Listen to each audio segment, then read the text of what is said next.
त्रिवेणी संगम है। तीन बहुत सुंदर अवसरों का एक ही साथ समागम है। पहला तो हम सबने देखा वर्ल्ड यूथ डे, हम सबने देखा, जाना, मनाया भी। दूसरा डॉक्टर विक्रम साराभाई पटेल, उनका भी जन्म जयंती का दिन है आज। तो उनके बारे में भी मैं दो शब्द बोलना चाहूंगा कि उनको इंडियन स्पेस प्रोग्राम का फादर कहा जाता है, father of Indian space program. उन्होंने उनके ही मेहनत के फलस्वरूप आज इसरो हमारा चांद तक पहुंच गया। उस इसरो की स्थापना का श्रेय भी डॉक्टर साराभाई पटेल को जाता है। उन्होंने 1969 में इसरो की स्थापना की और आज हमारा इसरो पूरे विश्व में सबसे वन ऑफ द बेस्ट हमारा अंतरिक्ष संस्थान के रूप में माना जाता है। और उन्होंने 1963 में उनकी दिल की इच्छा थी कि हमारा अपना सैटेलाइट जो है ऑर्बिट में भेजा जाए, और उन्होंने 1963 में इस दिशा में कार्य शुरू किया। और हालांकि जो पहला हमारा सैटेलाइट था आर्यभट्टा, उसको भेजने का उन्होंने कार्यक्रम शुरू किया था, यद्यपि कि ये 1975 में भेजा गया और हमारा पहला सैटेलाइट आर्यभट्टा हमारे ऑर्बिट में चक्कर लगाना शुरू किया। तो विक्रम साराभाई पटेल को हालांकि उनको 1962 में शांति स्वरूप भटनागर मेडल से सम्मानित किया गया और मरणोपरांत 1972 में उनको पद्म विभूषण के सम्मान से सम्मानित किया गया। ये तो दो अवसर आप लोगों ने देखा ही। और तीसरा क्या है? तीसरा ये है जो हमारे इतने नर्सिंग बहनें, नर्सिंग सिस्टर्स का स्पेस है। तो मैं वैसे तो आप लोग सबको पता ही है, लेकिन जिस चीज को जितना रिवाइज किया जाए उतना हमारी स्मृति पटल पे आता है। याद होना, जानना ये बड़ी बात नहीं है, लेकिन उस चीज को हमेशा अपनी स्मृति में इमर्ज रूप में रखना महत्वपूर्ण होता है। वैसे तो महिलाओं के द्वारा अनेक सेवाएं की जाती हैं, किसी ऑफिस में, बैंक में, क्लर्क में, कहीं भी जाए, एयर होस्टेस में, सभी बहुत जगह से बहनों के द्वारा बहुत सी सेवाएं प्रदान की जाती हैं। लेकिन एक नर्सिंग महिलाओं को ही सारी दुनिया किस नाम से पुकारती है? सिस्टर्स के नाम से पुकारती है। तो आप लोग तो सब जानते हैं, फिर भी हम स्मृति पटल पे लाएंगे कि वो फ्लोरेंस नाइटिंगेल थी।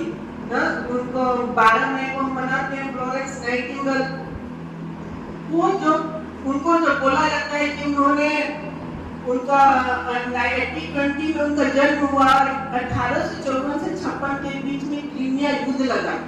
और उस क्रीमिया युद्ध में उन्होंने अपनी इच्छा जाहिर की कि उनको जो फौजी भाई हैं उनकी सेवा करने लगे। उनकी सेवा करने का भाव उनके मन में आया। उन्होंने इतनी दिल से सेवा की, घायल फौजियों की दिन रात उन्होंने सेवा की। और उनको बोला जाता है लेडी विद लैम्प। जब वो रात को भी होती थी तो लैंप के साथ होती थी। किसी भी फौजी को अगर कोई भी प्रकार की बात, तो बहुत पुरानी 1854 की, उस टाइम इतने लाइट के साधन नहीं थे, तो जब भी होती थी वो अपने साथ एक लैंप रखती थी। और जिस भी फौजी भाई को कभी भी जो नर्सिंग जरूरत होती थी तो उसके लिए वो जी जान की तपस्या करके वो सारी इतनी मेहनत करके उन्होंने आज फौजी भाइयों को इतनी, अपने देश के सैनिकों की इतनी सेवा की, जो आज हम सभी, आप सभी नर्सिंग बहनों को आज पूरी दुनिया क्या बोलती है? सिस्टर्स बोल के बुलाती है। ये हमारे लिए, आप सबके लिए बहुत गर्व की बात है। तो आप सब अपने लिए एक बार जरूर ताली बजाएं।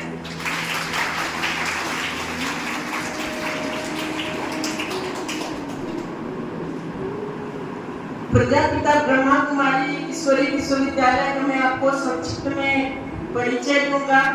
परम पिता परमेश्वर की प्रेरणा से प्रजापिता ब्रह्मा कुमारी ईश्वरी विश्वविद्यालय की स्थापना 1936 में हुआ और वर्तमान समय वह 140 देशों में अपने 19 प्रभागों के द्वारा समाज सेवा, चरित्र के निर्माण और नैतिक मूल्य के उत्थान के लिए कार्य कर रही है। हमारा प्रजापिता ब्रह्मा कुमारी ईश्वरीय विश्वविद्यालय का स्लोगन ही है स्व परिवर्तन से विश्व परिवर्तन। स्व परिवर्तन के आधार के द्वारा विश्व परिवर्तन का कार्य करना। इसमें भी विशेष हमने अभी आज युवाओं के बारे में भी सुना, वर्ल्ड यूथ डे भी मनाया। युवाओं में बहुत शक्ति है, जो चाहे वो कर सकते हैं। आपको हमारी नैना बहन ने भी बताया कि युवाएं क्या कर सकते हैं। अच्छे रास्ते में चले तो अच्छे की ऊंचाइयों पर भी चढ़ सकते हैं, और बुरी रास्तों में चढ़े तो कितनी खाई के गर्त में भी गिर सकते हैं। तो इसके लिए युवाओं के पास एनर्जी तो बहुत है, लेकिन उस एनर्जी को हमें जरूरत है एक सही दिशा देने का। अगर वो एनर्जी सही दिशा में चल गई तो हम विश्व के सबसे अच्छे देश बन जाएंगे, क्योंकि आज हम युवा धन के रूप में चाइना को भी पछाड़ चुके हैं। युवा धन हमारे पास आज सबसे ज्यादा युवा धन है। तो हमें आवश्यकता है कि हम अपने जो हमारे पास एनर्जी है, हमारे युवाओं के पास जो एनर्जी है, उसको सही दिशा दें। तो आज हम शारीरिक स्वास्थ्य के लिए तो बहुत बहुत जागरूक हैं, लेकिन आज हमें जरूरत है कि हम अपने मानसिक स्वास्थ्य की तरफ से मानसिक चरित्र के विचारों के अच्छे विचारों के उत्पन्न करने की कला हमें आनी चाहिए। तो मानसिक स्वास्थ्य के लिए भी मेडिटेशन, जो कि प्रजापिता ब्रह्मा कुमारी के द्वारा सिखाया जाता है, रोज का अभ्यास होता है, तो उसके मेडिटेशन की भी आवश्यकता है। आज हर एक व्यक्ति को मेडिटेशन की आवश्यकता है। मेडिटेशन मतलब कुछ ऐसे बस ध्यान नहीं, लेकिन अपने आप के लिए इंट्रोस्पेक्शन करना, आत्मनिरीक्षण करना। हम अपने लिए जरूर कुछ समय निकालें। सारी दुनिया के लिए तो हम सारा समय निकालते हैं, लेकिन अपने मानसिक स्वास्थ्य के लिए, अपने विचारों को चेक करने के लिए, अपने लिए हमें मेडिटेशन बहुत जरूरी है। तभी मेडिटेशन के द्वारा हम अपने अंदर को झांक करके और अपना परिवर्तन कर सकते हैं, और स्व परिवर्तन से ही विश्व परिवर्तन होगा। तो थोड़ा भी टाइम हमें अपने मेडिटेशन के लिए निकालना चाहिए। और मेडिटेशन भी क्या है? मेडिटेशन तो सब करते हैं, सभी ही करते हैं मेडिटेशन। अभी आपका भी मेडिटेशन चल रहा है ना। किसी को अगर हो सकता है, किसी ने आप लोग की जल्दी आ गए, तो हो सकता है कोई ने खाना भी नहीं खाया होगा, तो उसका खाने से भी मेडिटेशन होगा। किसी को और कुछ काम होगा, लेट हो रहा होगा यहाँ पे, तो उसका उस कार्य के प्रति भी मेडिटेशन होगा। तो मेडिटेशन भी क्या है? एक मानसिक लगाव है, जहाँ हमारा मन बुद्धि बार जा रहा है, वही मेडिटेशन है, योग है। तो सबसे अच्छा मेडिटेशन तो किससे हो? यदि उस पिता परमेश्वर के साथ हमारा मन बुद्धि का तार जुट जाए तो कितना अच्छा होगा, क्योंकि जिससे हमारी बुद्धि जुटती है उसका असर हमारे मस्तिष्क पर पड़ता है। आप देखेंगे, अगर आप एक अच्छे व्यक्ति, अपनी सहेली, कोई बहुत अच्छी मित्र को याद करेंगे, तो याद करते ही आपका चेहरा खिल जाएगा। और किसी ऐसे व्यक्ति को याद करेंगे तो आपका हो सकता है दुख देने वाला वो दुखी हो जाएगा। तो सबसे अच्छा मेडिटेशन तो ये है कि हम अपने उस पिता परमेश्वर के साथ अपने मन बुद्धि का तार जोड़ें।